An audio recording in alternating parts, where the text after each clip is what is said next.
Good evening, my dear brothers and sisters in Christ. Thursday, second week of Lent. Let us include in our Holy Mass the following intentions for the birthday thanksgiving of Jennifer Hanson Soriano, Aida Ponyo, 60th birthday, John Paulo Bautista, Dexter Lacson, Tess Tongyo. For the special intentions of Ruel, Eden Ronquillo and family, Nestor, Linda Ventanilla and family, Bernie, Baby Henson and family, Kailao family, Bobby Zoray Camello and family, Phil Janet Castro and family. For the good health, speedy recovery and healing of Amelia Fernando, Archbishop Dong Lavarias, Alice Macabali Samya, Ferdinand Angeles, Dexter Garcia, Ronaldo Viray, Noel Torno, Ernesto Dizon, Marge Malate, Agamenon and Karen Kapitlig, Catalina Gomez Garcia, Leonardo Punsalan, Ronald Sazon, Carmelita Olalia, Conching Galang Malonzo, Ariel Atienza, and those whom we pray for healing. For the eternal repose of the souls of Anisha Sarmiento, first death anniversary, Jose Boy Ginto, Mercy Feliciano, Francia Damiana Banzil, Angelino Reyes, Dr. Francisco Doy Gadi, Myrelyn Sunglao Serrano, Teresita Pineda, Ernesto Godoy Silva, Danilo Lacson or Canlas, Robert Tantamco, Nilia Rocabo, Bonifacio Reyes, Blanca Soliman David, Estela Iglesias, Ana Marie G. Paraan, Gloria Banag, and all poor souls in purgatory.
Let us all rise and glorify the Lord by singing our entrance hymn. Sing to the mountain, sing to the sea. Raise your voices, lift your heart. This is the day the Lord has made. Let all the earth rejoice. In the name of the Father, the Son, and the Holy Spirit. Amen. The Lord be with you. And with your spirit. Good evening po. Good evening po, Amo. Celebrating our Mass with our prayer that our world may be better. That ang ating buhay dito sa lupa, sana'y parang nasa langit. That will be more just, more equitable, equal and fair for many.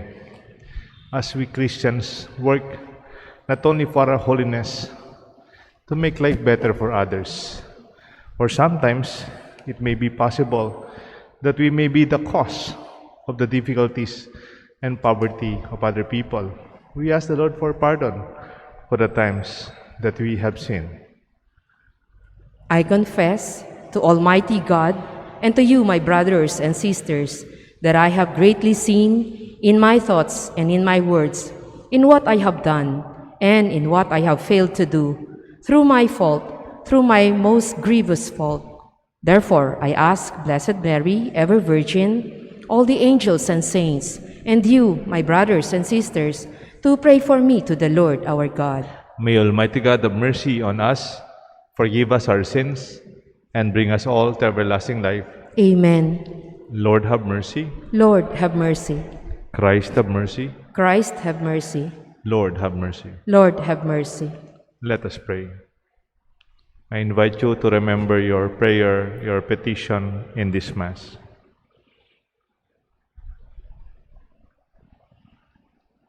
O God, who delight in innocence and restore it, direct the hearts of your servants to yourself, that caught up in the fire of your Spirit, we may be found steadfast in faith and effective in works. Through our Lord Jesus Christ, your Son, who lives and reigns with you in the unity of the Holy Spirit, one God, forever and ever. Amen. The Liturgy of the Word.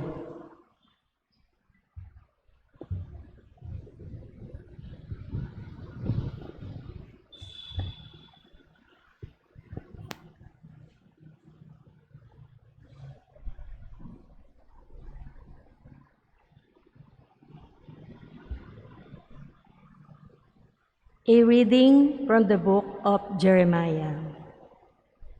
Thus says the Lord, "Cursed is the man who trusts in human beings, who seeks his strength in flesh, whose heart turns away from the Lord. He is like a barren bush in the desert that enjoys no change of season, but stands in a lava waste, a salt and empty earth. Blessed is the man who trusts in the Lord, whose hope is the Lord. He is like a tree planted beside the waters, that stretches out its roots to the stream. It fears not the heat when it comes. Its leaves stay green. In the year of drought, it shows no distress, but still bears fruit. More tortuous than all else in the human heart, beyond remedy, who can understand it? I, the Lord, alone probe the mind and test the heart, to reward everyone according to his ways, according to the merit of his deeds." The word of the Lord. Thanks be to God. Responsorial Psalm. Blessed are they who hope in the Lord. Blessed are they who hope in the Lord. Blessed the man who follows not the counsel of the wicked, nor walks in the way of sinners, nor sits in the company of the insolent, but delights in the law of the Lord, and meditates on his law day and night.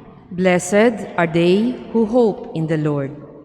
He is like a tree planted near running water, that yields its fruit in due season, and whose leaves never fade. Whatever he does prospers. Blessed are they who hope in the Lord. Not so the wicked, not so. They are like chaff which the wind drives away. For the Lord watches over the way of the just, but the way of the wicked vanishes. Blessed are they who hope in the Lord. Please stand in honor of the Holy Gospel. Glory to you, the Word of God. Glory to you, Lord Jesus Christ. Glory to you, Word of God. Glory to you, Lord Jesus Christ. Blessed are they who have kept the word with a generous heart and yield a harvest through perseverance. Glory to you, the Word of God. Glory to you, Lord Jesus Christ. Glory to you, Word of God. Glory to you, Lord Jesus Christ. The Lord be with you. And with your spirit, A reading from the Holy Gospel according to St. Luke.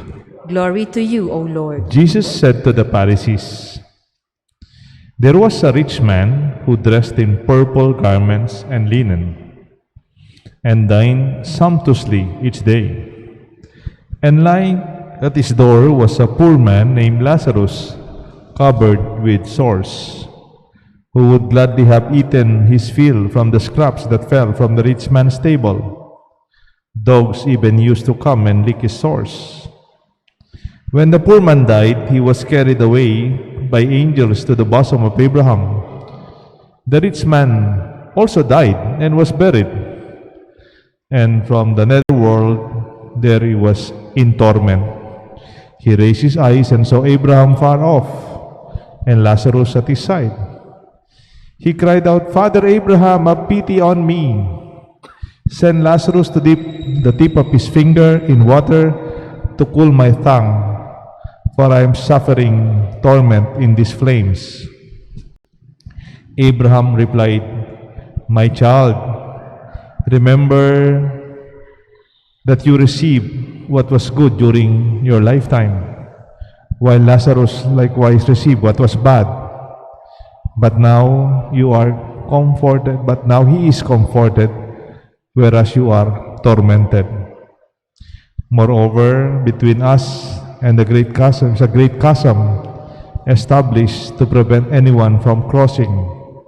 You might wish to go from the other side, or from your side to ours.' He said to them, 'I beg you, Father, send him to my father's house. I have 5 brothers, so that they may be warned, lest too come to this place of torment.' But Abraham replied, 'They have Moses and the prophets. Let them listen to them.'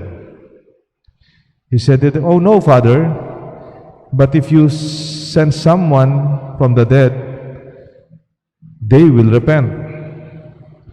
Then Abraham said, 'If they will not listen to Moses and the prophets, neither they will listen or be persuaded if someone should rise from the dead.'" My dear friends, the Gospel of the Lord. Praise to you, Lord Jesus Christ.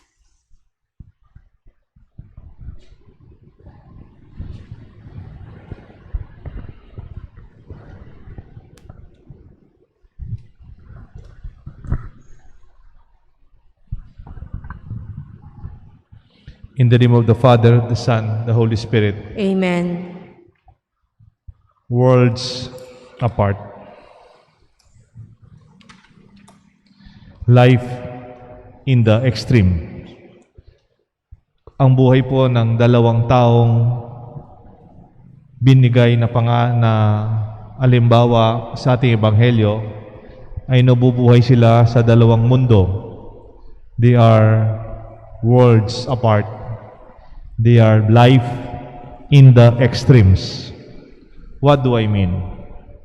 There was a rich man dressed in purple garments and fine linen.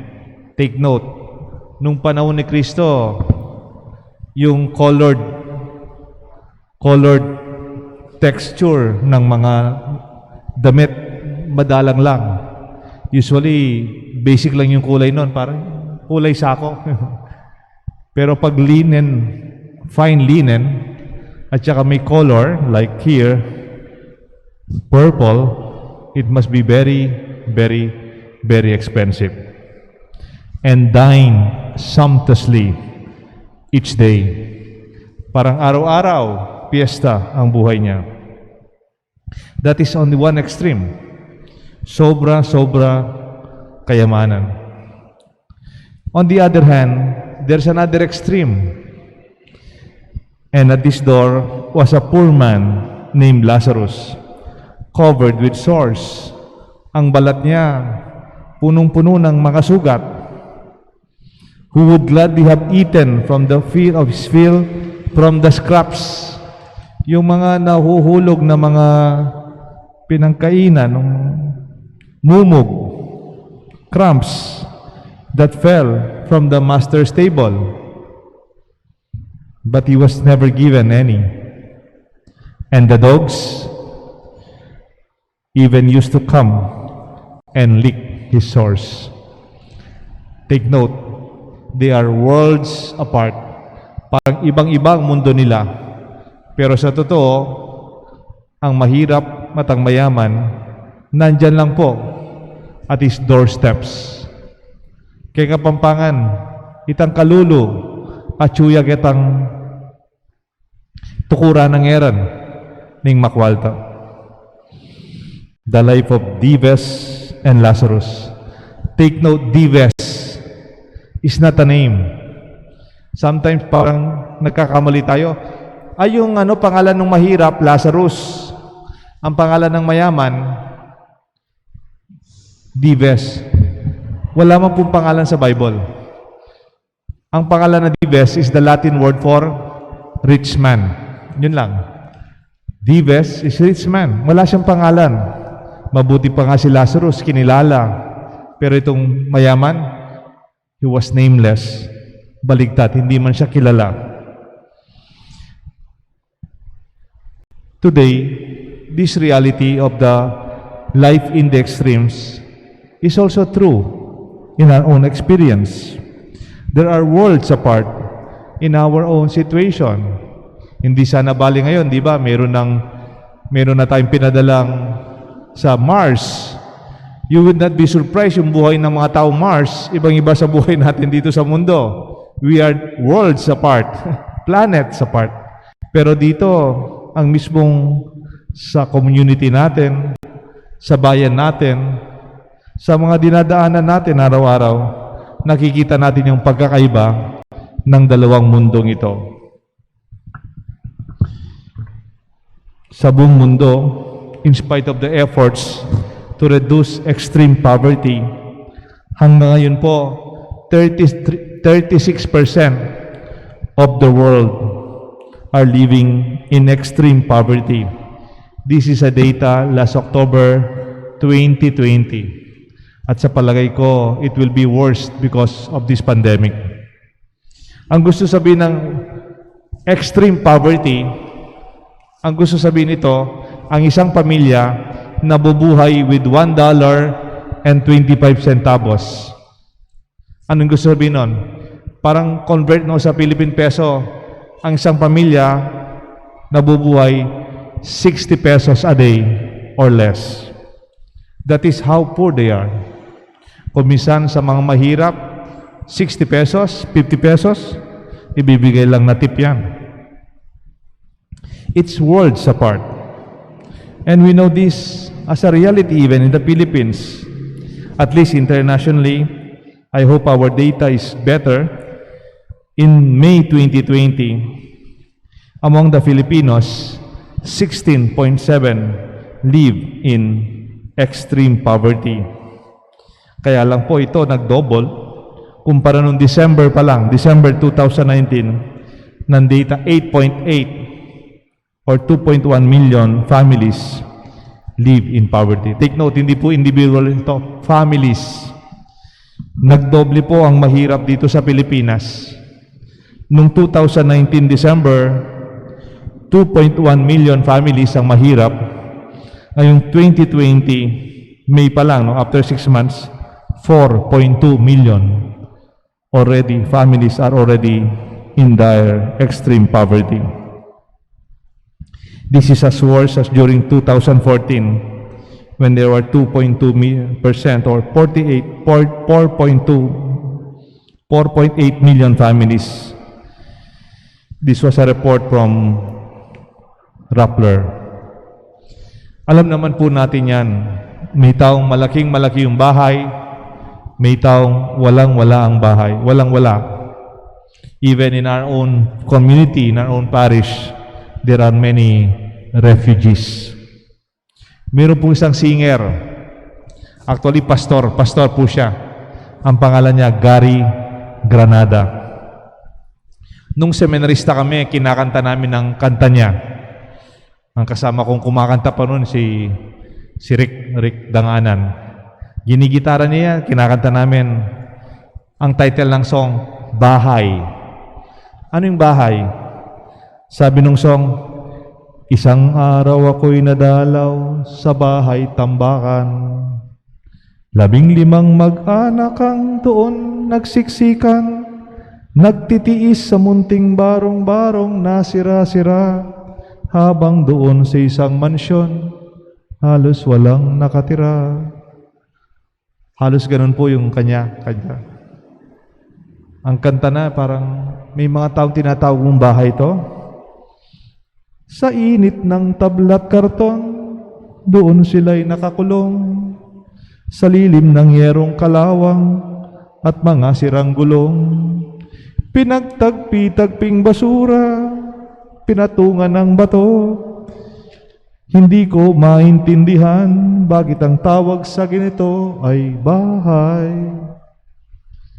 The song is very enigmatic for us. We call them bahay, pinagtitagpi-tagping karton, mga yerong puno ng kalawang, at ang mga bubong na may mga bato para hindi lang lumipad. But this is a reality in our situation. It's like the realities of Dives and Lazarus. We pray that this is not only an experience of our desire to live a life of plenty after our death. Huwag na lang natin pagdasal. Pag namatay naman sila, makakabawi sila, kamukha ni Lazaro, makakapunta sila sa langit. Yung mga mayaman na yan, pupunta yan sa impyerno. Kung minsan sabi nila, death is the greatest equalizer. Anong gusto sabihin nun? Ang kamatayan daw talaga, pag namatay tayo, tabla-tabla na lang. Tabla-tabla. Mamamatay tayo lahat. But that is more of an excuse more than a responsibility, or mas excuse rather than a responsible statement. Bakit po? Sana sa ating buhay, kung pwede man sala, makatulong tayo sa ating kapwa sa pagbawas ng kahirapan, lalo na sa ating lipunan, sa mga kapitbahay natin, kasama natin sa parokya, kahit pa konti-konti lamang. But sometimes, there are social structures, there are economic structures that are sinful. May repeat, kumisan kasi ang pinagagalingan ng mahirap, hindi lang dahil kasalanan nila, dahil sa ating istruktura ng lipunan, ng ating ekonomiya. Kahit anong gawin mong magpatrabaho, because the structure of our economy and our society, the poor will always remain poor, and the rich will always remain rich or even richer. Ngayong panahon ng pandemya, nakita natin na doble ang mahirap dito sa Pilipinas. Pero yung mayaman, with the right investment, they have protected maybe their ritual o nabawas ng konti, pero others internationally, lalo pa silang yumaman. And you can check that.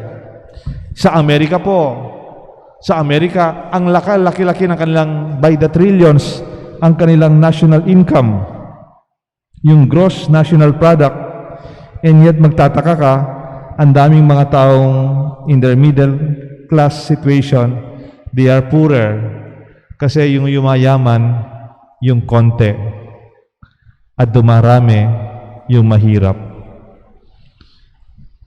Alam niyo po yung middle class. Yung middle class as a social strata, they are people who can have a house, who can afford to send their children to school. They have savings. Children are educated.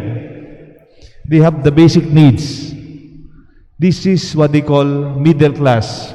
Meron pong measurement yan. Sa mundo, may mga bansa mas marami tinatawag lang middle class. Yung buhay nila hindi mayaman na mayaman, hindi naman mahirap na mahirap. Hindi kamukha ng ating ebanghelyo. They live their life in the extremes. Bigyan ko po kayo ng halimbawa. Sa Japan, in Japan, there are more middle class families and there are less wealthy and less poor people. Baka may kilala kayong Pilipinong nagtatrabaho sa Japan. Kahit na dishwasher ka lang or waiter, ang sweldo mo, pwede kang magkaroon ng disenteng buhay. Sa Norway, it's a very small country, maybe around more than 4 million nung panahon na napasyal ako doon. But ordinary people, they enjoy their life as middle class. Kung merong mayaman na yaman, hindi man mapapansin. Kasi halos pare-pareho lang yung buhay ng tao. Ganun din po sa Finland. These are magkatabing bansa.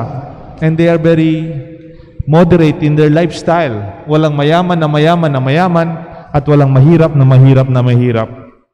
In Canada this time, nag-overtake pa yung mga middle class in their earnings kumpara sa Amerika.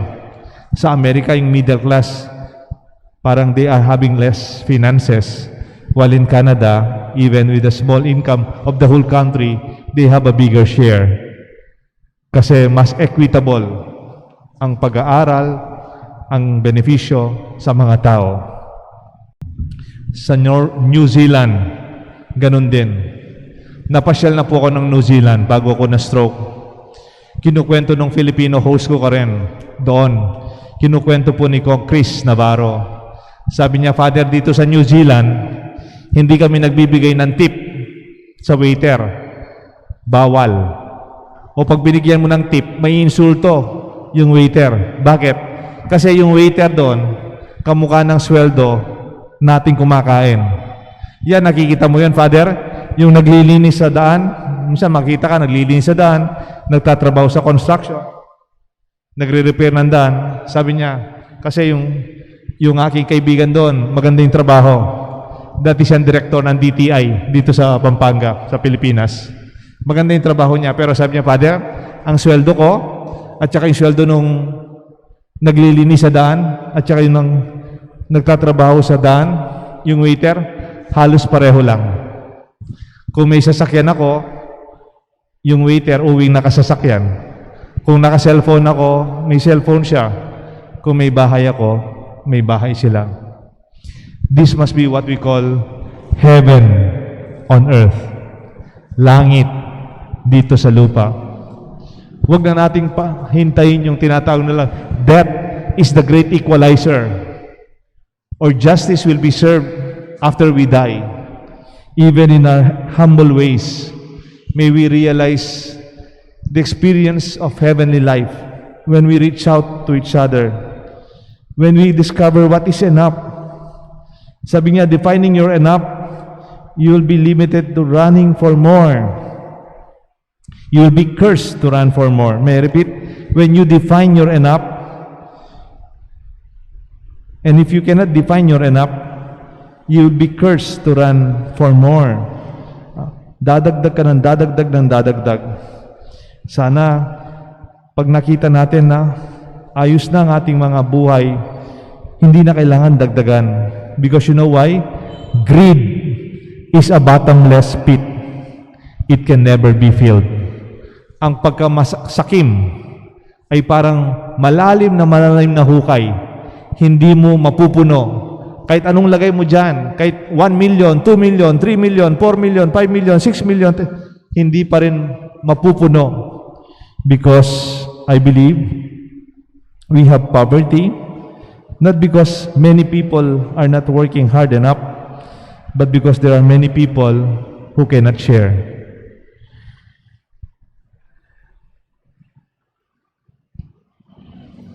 Sabi po ni Mother Teresa, Saint Mother Teresa, when your cup overflows, don't waste it, share it. Pag ang tasa mo, sabi ni Mother Teresa, nag-aapaw na, sobra-sobra na yung nasa tasa mo, huwag mong itapon, huwag mong gawing sayang. ibahagi mo ang sobra para sa iba. Minsan, meron akong kinasal. Sabi nila, Father, pwede naming adjust ng konti itong aming commitment sa bawat isa. Alam niyo yung pagbibigay ng aras, di ba yung lalaki bibigay niya yung aras sa babae? Sasabihin niya, halimbawa, sasabihin niya pangalan, Maria, I give you this array as a pledge of my dedication to your welfare. In the name of the Father, the Son, the Holy Spirit. Amen. Sabi nitong yung kakasal ko, Father, pwede namin dagdagan na konti lang. Hindi po ako comfortable, no? Kasi ayaw kong palitan yung integrity ng ating liturgy.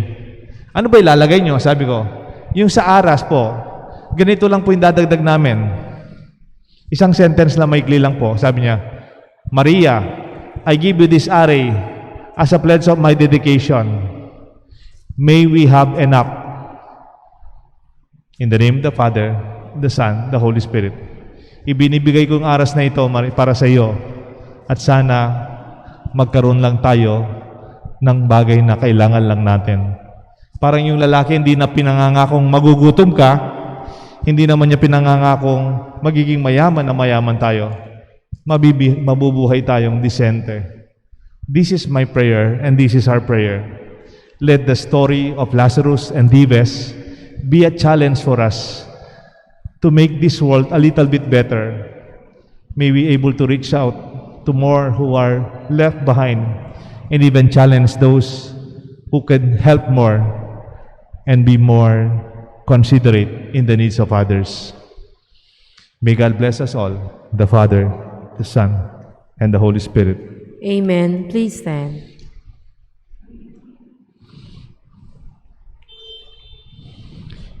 As we remember the special needs of the poor, we become more of our God who shared His riches with everyone by sending His Son into the world.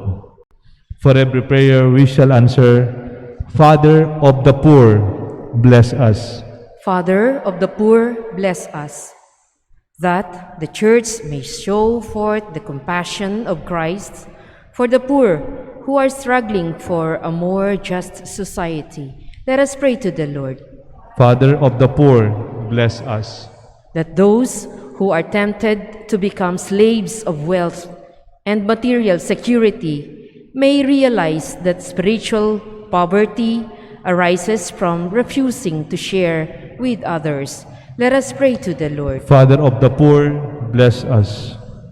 That we may all have the grace to show mercy and compassion, generosity and understanding to those in need. Let us pray to the Lord. Father of the poor, bless us.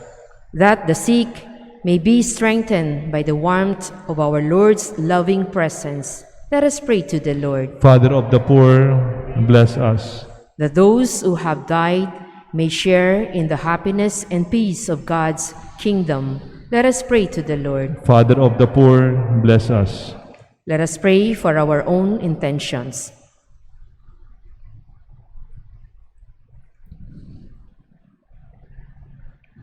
Heavenly Father, in your love and mercy, fill us with the abundance of your generosity and help us to reach out to the less fortunate, that we may serve a better world here on earth as it is in heaven. And we ask this through Christ our Lord. Amen. The Liturgy of the Eucharist.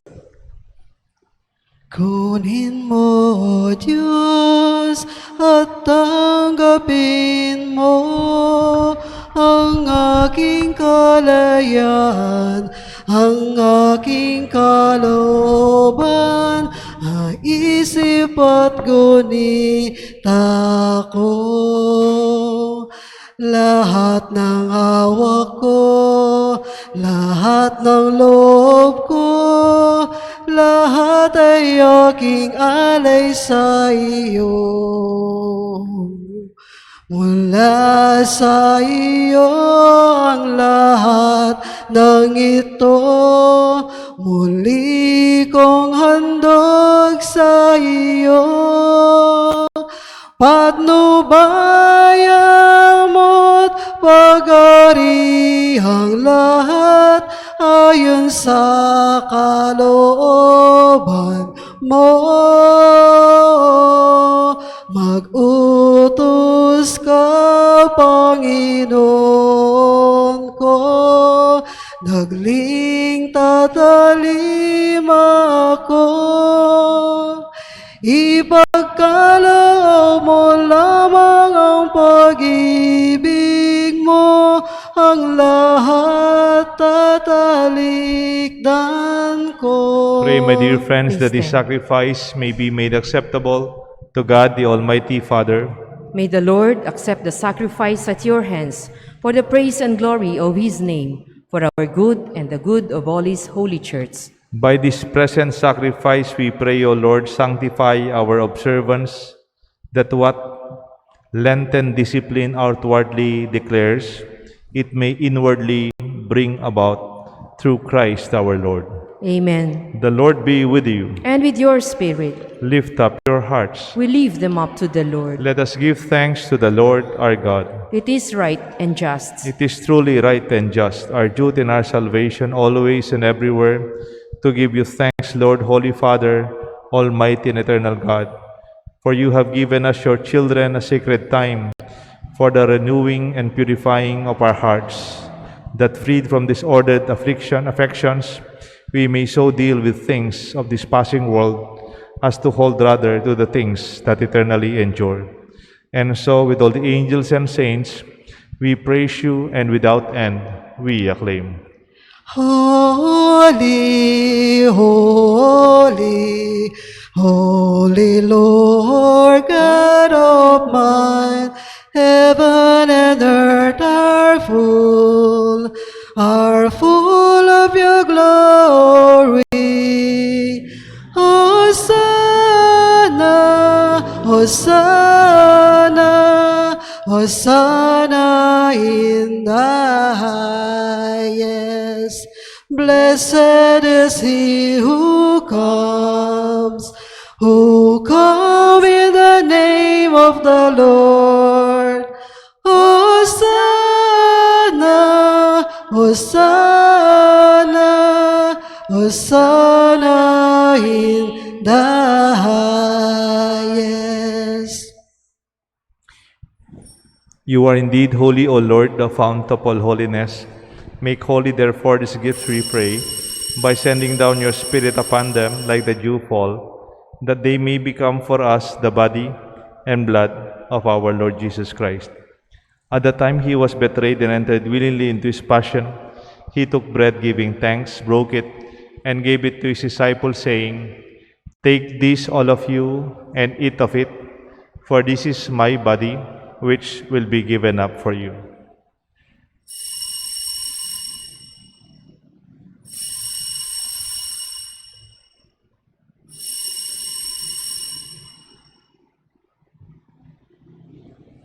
In a similar way, when supper was ended, he took the chalice, once more giving thanks. He gave it to his disciples, saying, "Take this, all of you, and drink from it, for this is the chalice of my blood, the blood of the new and eternal covenant. It will be shed for you and for many for the forgiveness of sins. Do this in memory of me."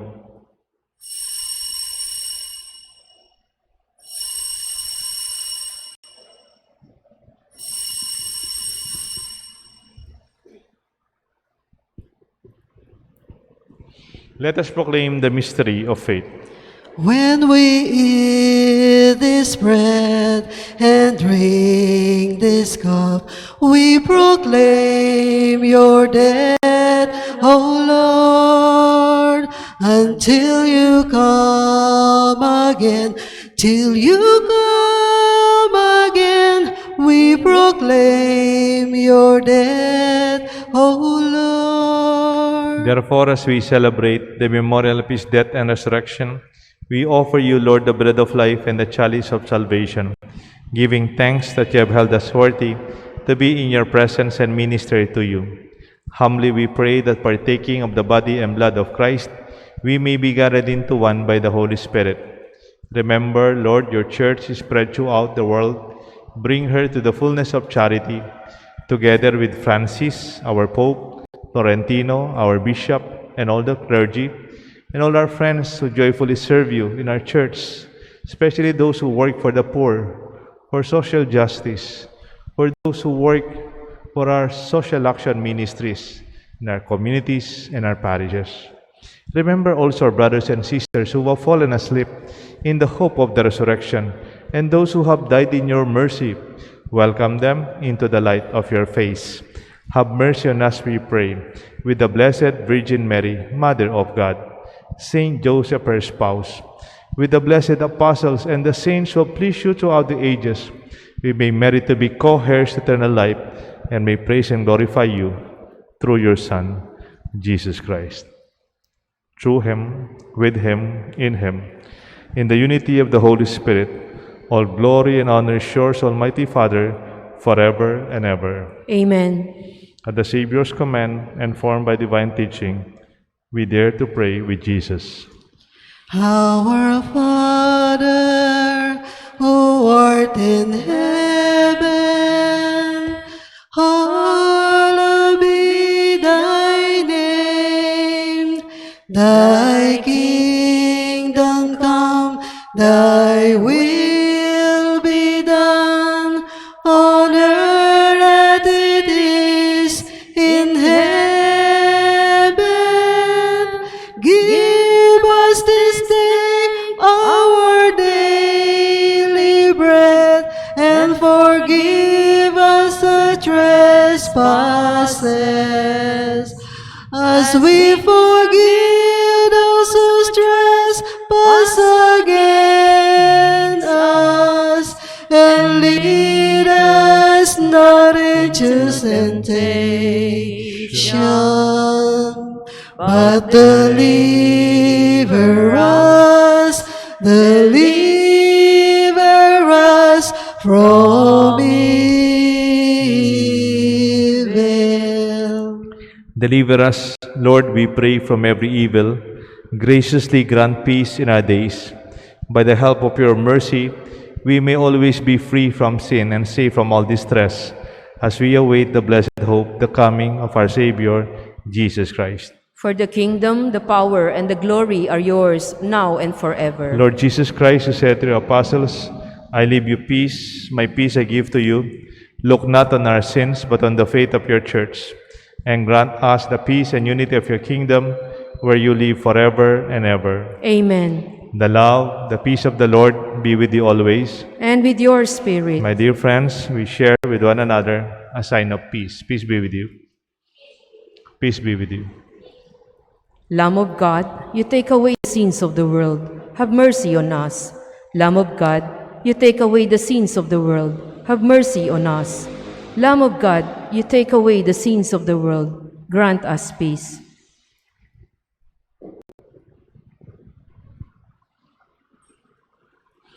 Behold the Lamb of God. Behold him who takes away the sins of the world. Blessed are those called to the supper of the Lamb. Lord, I am not worthy that you should enter under my roof, but only say the word, and my soul shall be healed.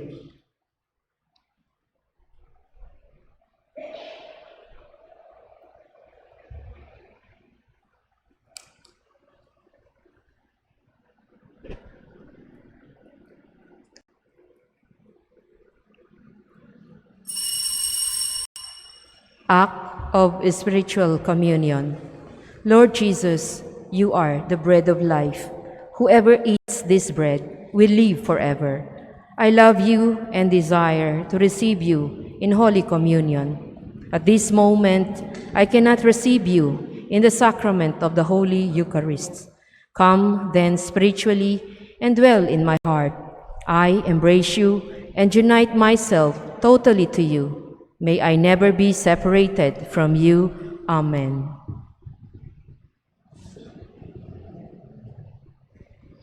Ang Panginoon ang aking pastol, pinagiginhawa kong lubos. Handog niyang himlayan sariwang pastulan, ang pahingan ko'y payapang batisan, hatid sa kaluluwa ay kaginhawahan, sa tumpak na landas siyang patnubay. Ang Panginoon ang aking pastol, pinagiginhawa kong lubos. Madilim na lambak man ang tatahakin ko, wala kong sindak, siya'y kasama ko. Ang hawak niyon tungkod, ang siyang gabay ko. Tangay niyang pamalot, sigla't tanggulan ko. Ang Panginoon ang aking pastol, pinagiginhawa kong lubos.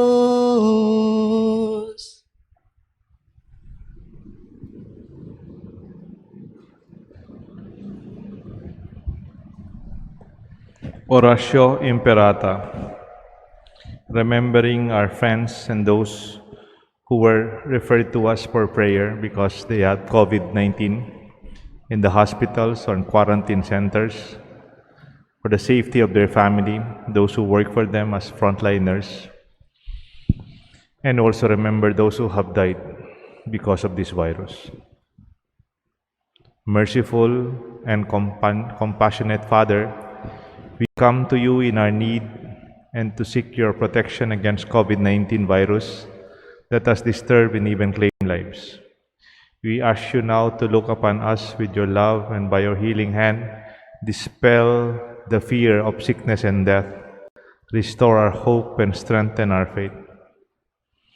We thank you for the vaccines developed and made possible by your guiding hands. Bless our efforts to use these vaccines to end the pandemic in our country.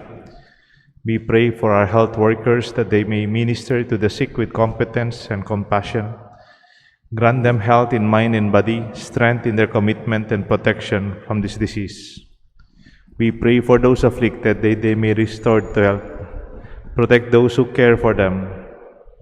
Grant eternal rest to those who have died. Give us the grace in these trying times to work for the good of all and help those in need. May our concern and compassion for each other see us through in this crisis and lead us to conversion and holiness. Grant all these to our Lord Jesus Christ, your Son, who lives and reigns with you in the unity of the Holy Spirit, God, forever and ever. Amen. We fly to your protection, Holy Mother of God. Do not despise our petition and our necessities, but deliver us always from dangers, O glorious and blessed Virgin.